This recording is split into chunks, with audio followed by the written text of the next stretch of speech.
First of all, if the child says, "Why did you bring me into this world?"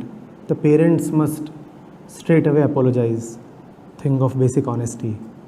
And it is because parents have first of all committed the mistake of bringing another person into this world of agony, longing and suffering, that they compensate by investing themselves in raising the kid.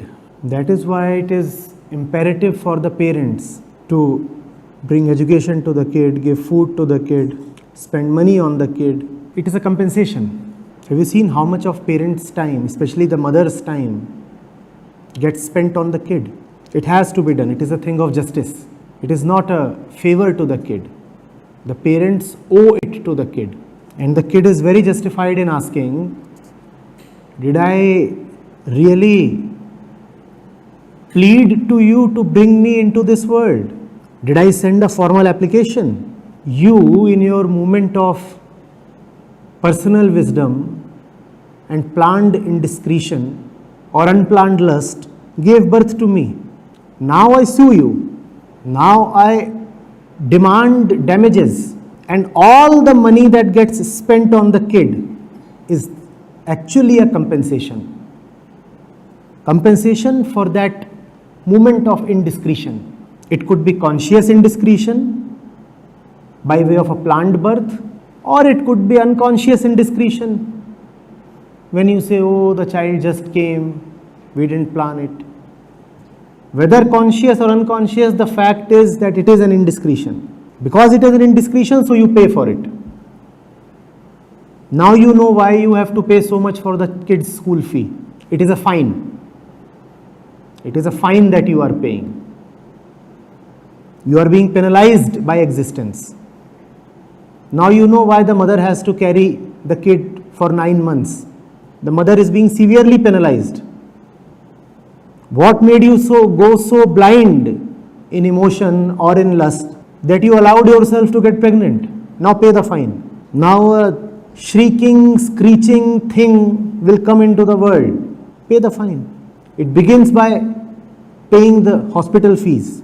No kid gets born without the hospital charges being paid. Does that not tell you that the whole thing starts as some kind of penalty? See, after you fight with someone, you are carried away to the hospital. You know that something wrong has happened, that's why you have been brought to the hospital. And when you get pregnant, you are taken to the hospital.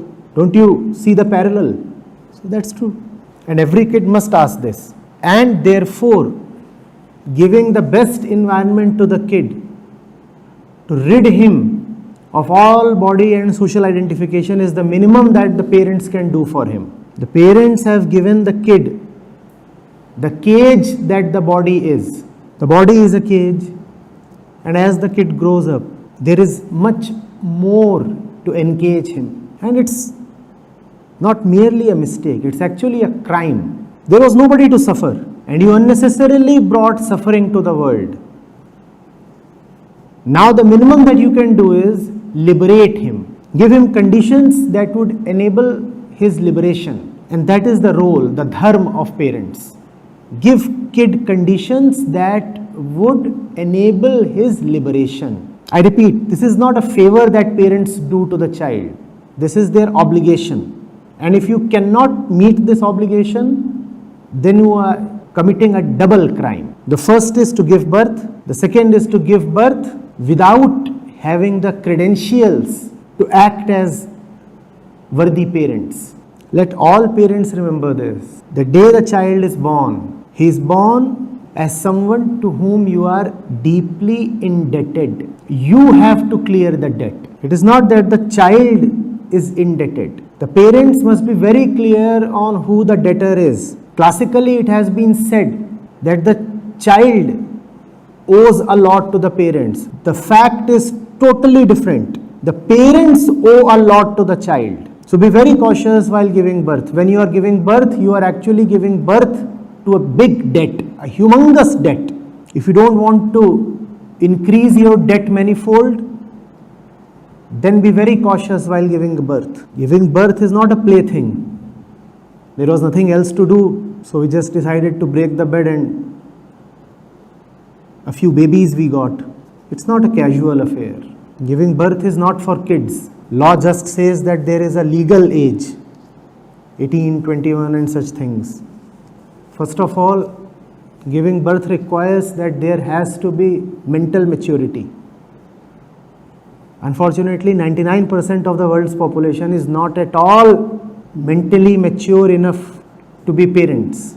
The funny thing is that the 1% who are mentally mature enough to be parents would never want to give birth. So all the instances of baby making belong to those who should never have been allowed to make babies. It's almost like a 5-year-old girl giving birth. Oh, she looks 25. She's actually 5. A 4-year-old boy giving birth. Oh, he looks like a brute of 34. 6 feet, 80 kilograms. He is actually just 4. Just as a 4-year-old runs behind mama, this 34-year-old runs behind the kid's mama. We must fully understand what procreation is beyond the social myth. There is a huge social myth around becoming parents, giving birth, babies. We don't beget babies, we beget stories. We do not know what a baby really is. We fall for stories. We have stories, we don't know realities, and we become part of those stories. Those stories are all false. Open your eyes and look at what the thing actually is like. It is not the fairy tale we have been told it is. It is something drastically different.